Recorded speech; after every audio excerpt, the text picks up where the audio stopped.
Death is sweeter than to continue to live and bury our children while white folks give the killer hamburgers. Death is sweeter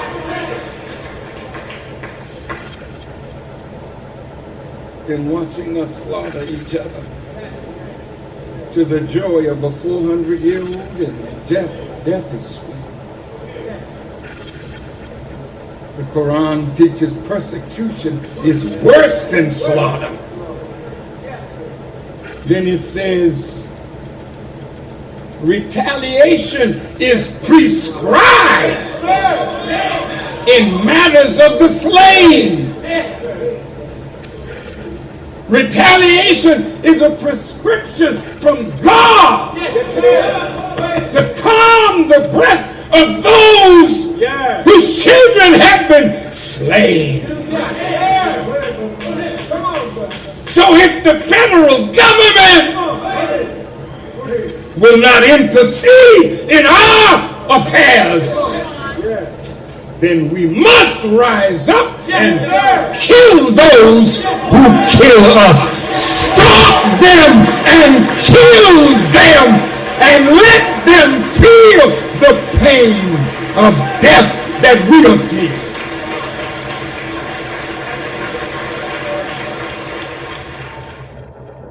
And so I've made my spiritual home in a neighborhood where we're not segregated. In fact, when we started there, one of a few white families in that church. It's now a very well-integrated church, but it was important to, especially I think the burden is on those of us who are in a majority, Caucasians here. We got to put ourselves in situations where we're in the minority. We are millions. We just have to survive. We have an aging white America. They are not making babies. They are dying. It's a matter of time. Not only our Muslim communities, but African communities, Asian communities, Hispanic communities, and the wave still continues. It's not going to stop, nor should we want it to stop. And as a matter of fact, it's one of the things I think we can be most proud of. So there's a second thing in that black box. An unrelenting stream of immigration. Non-stop. Folks like me who are Caucasian of European descent, for the first time in 2017, will be in an absolute minority in the United States of America. Absolute minority. Fewer than 50% of the people in America, from then and on, will be white European stock. That's not a bad thing. White Fragility by Robin DiAngelo, a white woman. White people in North America live in a social environment that protects and insulates them from race-based stress. This insulated environment of racial protection builds white expectations for racial comfort, while at the same time lowering the ability to tolerate racial stress, leading to what I refer to as white fragility. White fragility is the state in which even a minimum amount of racial stress becomes intolerable, triggering a range of defensive moves. These moves include an outward display of emotions, such as anger, fear, and guilt, and behaviors such as augmentation, silence, and leaving the stress-inducing situation. These behaviors, in turn, function to reinstate white racial equilibrium. This paper explicates the dynamics of white fragility. Operation Passage to Freedom. Operation Passage to Freedom was a term used by the United States Navy to describe its assistance in transporting, in 1954 and 1955, 310 Vietnamese civilians, soldiers, and non-Vietnamese members of the French Army from communist North Vietnam into South Vietnam. The French and other countries had transported another 500,000. In the wake of the French defeat at the Battle of Dien Bien Phu, the Geneva Accords of 1954 decided that the French Indochina, Vietnam, after 8 years of war between the French Union forces and Viet Minh, the accords resulted in the partition of Vietnam at the 17th parallel, and with Ho Chi Minh's Viet Minh in control of the north and the French-backed state of Vietnam in the south, the between 600,000 and 1 million Northerners moved south, including more than 200,000 French citizens and soldiers in the French army. The program had loose ends that manifested themselves later. Many refugees were not economically integrated and lived from government handouts. Critics noted that the refugees had become a special interest group that fostered resentment. Officials decided not to split up refugees who had origins in the same villages, hoping to maintain social continuity. Priests refused to obey the government directives to settle in certain areas. Many of the refugees also refused to relocate from the camps on the outskirts of the capital and wanted to live in an urban lifestyle. Many Catholic villages were effectively transplanted into the Southern Territory. This was efficient in the short run, but it meant that they would never assimilate into the Southern society. They had very little contact with the Buddhist majority and often held them in contempt, and vice versa. The differences in the sense of segregation persist to the current day. The Immigration and Nationality Act of 1965, H.R. 2580, enacted on 30 June 1968, is also known as the Hart-Celler Act, and it changed the way quotas were allocated by ending the national origins formula that had been placed in the United States since the Emergency Quota Act of 1921.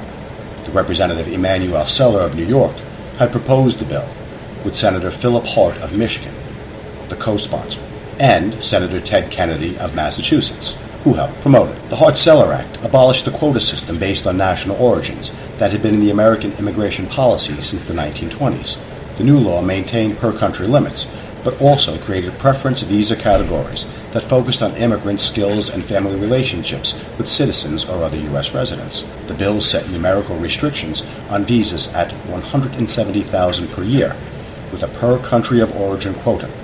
The proponents of the Hart-Celler Act argued that it would not significantly influence the United States culture. President Johnson called the bill not a revolutionary bill, as it does not affect the lives of millions. But we all know differently. Dean Rusk, the Secretary of State, including Ted Kennedy, swimmer, asserted that the bill would not affect the U.S. demographic mix. However, scholars point out that the Immigration Act shifted the ethnic composition of all immigrants, specifically that the Hart-Celler Act allowed people to migrate to the United States from Asia, Africa, and the Middle East, and Southern and Eastern Europe. Prior to 1965, the demographics of immigration stood as mostly Europeans. 68% of legal immigrants in the 1950s came from Western Europe and Canada. However, from the years 1971 to 1991, immigrants from Hispanic Latin America made up 47.9% of immigrants, with Mexico accounting for 23.7% and immigrants from Asia 35.2%. Not only did this change the ethnic makeup of immigration, but it also greatly changed the ethnic makeup of the United States. In this time, migration from Western Europe was reduced to 15%. So people who spoke the language, who were able to be employed in the United States, were being kept out. And people who were vastly illiterate in their own languages were being shipped in en masse into the United States. To do what?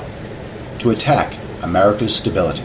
Before the passage of the Hart-Celler Act, immigration accounted for only 10% of the population increase in the United States' ethnic and racial minorities. The percentage rose to 25% of the U.S. population during the year 1990, 30% in the year 2000, 36.6% in the 2010 census. Similarly, during the same time period, non-Hispanic white population of the United States decreased from 75% of the overall demographic in 1990 to 70% in 2000, finally to 63.4% in the year 2011. It is estimated by the year 2042, Caucasians, now referring to themselves as Hispanic, will no longer constitute a majority, but rather a plurality of the population of the United States. Minority groups, led by Hispanic Americans, mainly Mexicans, Black Americans, Asian Americans, Native Americans, Pacific Islander Americans would together outnumber non-Hispanic white Americans. That means Caucasian Europeans. In things racial, we have always been, and we, I believe, continue to be, in too many ways, essentially a nation of cowards. Because they had things like Get Whitey Day.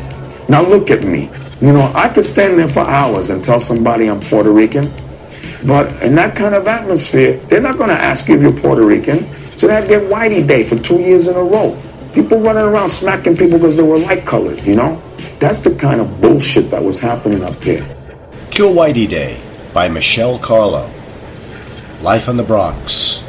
Dated 27 April 2008. I was standing in the basement of Macy's Parkchester in the Bronx in a line of what seemed to be 1,000 teenagers, smoking cigarettes and weed, chanting and cheering, waiting for the Ticketmaster to open.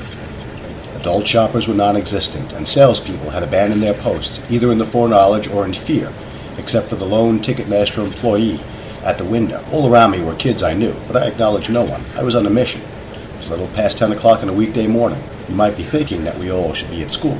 Yes, we all should have been, and maybe some of us would have been, except for one thing. Led Zeppelin was coming to Madison Square Garden, and tickets were going to go on sale. In those primitive analog days before cable TV, cell phones, and the internet, you listened to your favorite FM radio station day and night, non-stop, waiting for the DJ to announce the day and time of concert tickets would go on sale. And then you lined up at the nearest Ticketmaster and you waited. If it was a weekday, fuck school. Who in their right mind would go to school when for $7.50 you could see Kashmir? I didn't get tickets that morning, not because they had sold out, but because I didn't have enough money. Even the blue nose bleed seats were $5.50, a whole dollar than it was the year before. Some of the kids were disappointed. They started tearing up the selling floor, tagging and throwing mannequins around and cursing. I was having none of that. I had spent half an hour in central booking for graffiti writing and vandalism once, and I wasn't eager to repeat the experience. So, at 10:30 a.m., I left Macy's with my 5 crumpled $1 bills and walked back to school, figuring the day wasn't a total loss. I had only missed 3 periods. I got to school a little past 11 a.m., and right away saw something was up. For one thing, there was a phalanx of cop cars around Westchester Square train station. For another, I heard yelling all the way down the hill, and then I remembered. Today was Kill Whitey Day. I know that in some alternate universe, one's high school days are a halcyon, carefree time with fond, gauzy memories of homecoming days, pep rallies, and proms. But my high school, Herbert H. Lehman, fondly referred to as Lehman State Prison, the pivotal events we had to look forward to each spring were Kill Whitey Day. It's said that the gangs are cyclical in New York City. There were gangs in the 1950s, there were gangs now. And in the mid to late 1970s, teenage New York was divided and ruled from Parkchester to Morris Park up to Throggs Neck by the white gangs, the Bronx Aliens, the Bronx Ministers, and their black and Latino counterparts, the Savage Skulls or the Savage Nomads, the Mongol Brothers, and biker gangs like the Chingalings, claimed everywhere south of Soundview, past Yankee Stadium and Fordham Road all the way to the Harlem River. Every spring, every high school would have their week or so when they would be at war. And as in any war, unfortunate civilians who found themselves behind the front lines would just have to get by as best they could.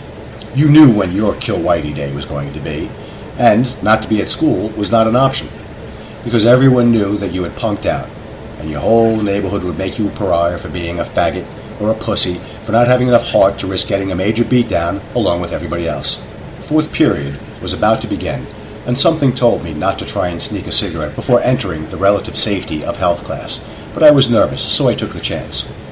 I peeked into the girls' bathroom, and seeing no one, I ducked into the last stall, and I immediately assumed the smoker's position, crouched on the toilet seat so someone, bending down to check the stalls, wouldn't see any feet, constantly waving my right arm back and forth so the curling smoke wouldn't give me away either. A few minutes later, the Newport Light just wasn't doing it for me, but I decided to have one more drag. Famous last words. I was about to flush the cigarette when the door opened and 4 black girls came in. I knew they were black because of their names. Keishas and Tawandas were in utero or just being born. Girls my age, with the last of the generation who was still named after jewels and desirable attributes. Crystal, Ruby, Precious, and Unity.